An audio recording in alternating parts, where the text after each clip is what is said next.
আসসালামু আলাইকুম সবাইকে। সবাই কেমন আছেন? বাসার কাজ শেষ করে ঝটফট ছাদে চলে এসেছি। দ্রুত রান্না করতে হবে, সবাই দুপুরে লাঞ্চ করবে আজকে।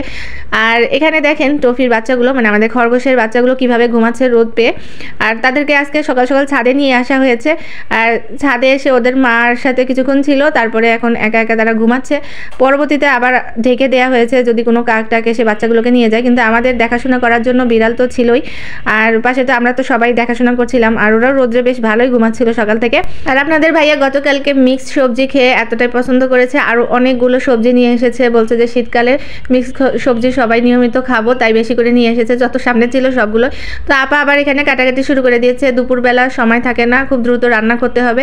আর মাটির চুলায় রান্না করব। আপা কথা বলছিল আর বলছিল যে আজকে আসলে সময় হবে না, হয়তো বা আমরা টাইমের আগে দিতে পারবো না। তো আমি আপাকে আশ্বাস দিচ্ছিলাম, না সমস্যা নাই, মাটির চুলায় রান্না করলেও আমি আজকে দ্রুত রান্না করব। আর আজকে আমরা একটা চালাকি করতেছি, সেটা হচ্ছে আপনাদের ভাইয়া মূলা খায় না। তো মূলা অনেকেই অপছন্দের জিনিস, কিন্তু আজকে আমি মূলাটাকে এমনভাবে রান্না করব সে বুঝতেই পারবে না কি খেলো। আগে থেকে আমরা কিছুই বলবো না, আপাকে বলছে যে তুমি সব কিছু কাটাকাটি করো, আমি রান্না করতেছি। তো আপা আমাকে দেখাচ্ছিল প্রতিটা স্টেপ কিভাবে করবে।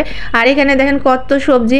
এখন নাকি সবজির দাম অনেক কম, তাই আপনার ভাইয়া বলছে যে বাসায় সবসময় সবজি থাকতেই হবে এবং প্রতিবেলা খাবার সাথে যেন সবজিটা আমরা ইদানিং সবজিটা একটু লাগছেও, যেহেতু খরগোশরাও সবজি খায়, ওদেরকে ছোটো ছোটো করে কেটে দিতে হয়। তাই আপনাদের ভাইয়া সবসময় বাসায় সবজি টবজি আনছে।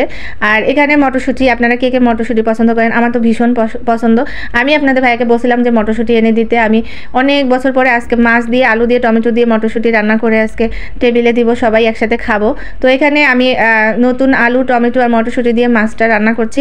আর ঘ্রাণেই বলে দিচ্ছিল যে মটরশুঁটি যে কত স্পেশাল আমার জন্য। আমার ওখান থেকে রাতে গিয়ে আমি বুঝতে পারছিলাম যে খুবই মানে সুঘ্রাণ বের হচ্ছিল। শীতকালে মটরশুঁটি সব কিছুতেই আমি দিতে খুব পছন্দ করি, কি সবজি কি মাছ, সব কিছুতেই আমার মটরশুঁটিটা খুব ভালো লাগে দিতে। আর এখানে দেখেন মূলা দিয়ে রান্না করেছি মুরগির মাংস, যেটা আপনাদের ভাইয়া বুঝতেই পারবে না খাওয়ার সময়।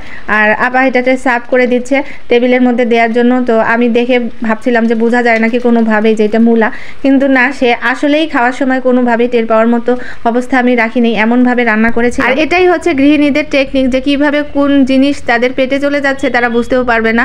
তো আমি আমার আজকে স্পেশাল একটা রান্না করছি, এটা হাতে বানানো মানে শুটকি, মানে হাতে বানানো বলতে কি আমরা নিজেরা বাসায় এই শুটকিগুলো বানিয়েছি একদম পরিষ্কার পরিচ্ছন্নভাবে। আর গাছের লাউ শাক পেরে নিয়ে এসেছি। আজকে শুটকি, আলু আর লাউ শাক দিয়ে ঝোল হবে। এটা আমার স্পেশালভাবে আমি আজকে রান্না করেছি। অন্যান্য যত তরকারি আছে তার থেকে আমার কাছে এই তরকারিটা বেশ স্পেশাল হয়ে যাচ্ছে। আর আপাও খুব পছন্দ করে, আমার মেয়েও খুব পছন্দ করে এই তরকারি। তো যেহেতু গাছের পাতাগুলো একটু বুড়া বুড়া হয়ে যাচ্ছিলো, তো আপাকে বললাম উঠাই নিয়ে ধুয়ে দাও, আমি আজকে এটা রান্না করে ফেলি, তাহলে পাতাগুলোরও একটা ব্যবস্থা হয়ে গেল। তো আজকে সবাই যা যা আইটেমগুলো রান্না করেছি সবারই পছন্দ হবে ইনশাল্লাহ। আর এই জিনিসটা আমরা 3 জন মানুষের কাছে খুবই স্পেশাল, এবং যখনই রান্না করছিলাম আমরা খুব হাসাহাসি করছিলাম যে আজকে হয়তো অন্য তরকারি থেকে এই তরকারিটার প্রায়োরিটি বেশি থাকবে আমাদের কাছে। আর এই আইটেমটা আমি একটু হালকা ঝোলঝোল রাখবো, একদম শুকাবো না, একটু ঝোলঝোল থাকলে ভাতের সাথে খেতে অন্যরকম একটা টেস্ট মনে হবে।